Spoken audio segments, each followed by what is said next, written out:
ఈ ప్రపంచం కలగటం వెనకాల, ఈ సృష్టి రావటం వెనకాల మనిషి ప్రమేయం లేదండోయ్. మరలా చెబుతున్నాను, ఒకవేళ మనిషి ప్రమేయం ఉందంటే ఈరోజు ప్రపంచంలో గొప్పవాళ్ళు శాస్త్రవేత్తలు అనుకుంటే పిలవండి ఒక్కసారి వాళ్ళని. వాళ్ళు జ్ఞానులు కదా, వాళ్ళు విజ్ఞులు కదా. అయ్యా మీరు గొప్పవాళ్ళు, నిజంగా సృష్టి దేవుడు చేయలేదని మీరు అంటున్నారు, సృష్టి వెనకాల దేవుడు లేడని మీరు అంటున్నారు. అయితే ఎవడో ఒక ఆకును తయారు చేయండి మీరు, మీకున్న జ్ఞానంతో, మీకున్న పరిజ్ఞానంతో. ఒక నీటి బొట్టును తయారు చేయండి సొంతంగా, మీకున్న పరిజ్ఞానంతో.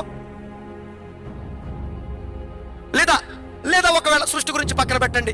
ఇదిగో మన తల మీద వెంట్రుకలు కనపడుతున్నాయి కదా, చాలా మందికి రాలిపోయింది, చాలా మందికి రాలిపోయాయి.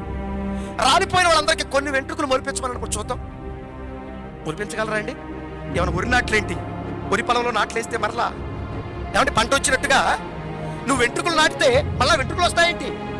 అది శాస్త్రవేత్త అయినా, సామంతుడైనా, సామాన్యుడైనా, జ్ఞాని అయినా, అజ్ఞాని అయినా, ఈ ప్రపంచంలో మనిషి అన్నవాడు ఎవరైనా కానీ ఈ సృష్టిలో ఒక రవ్వంతా కూడా ఈ ప్రపంచంలో ఎవరు కూడా తయారు చేయలేరు.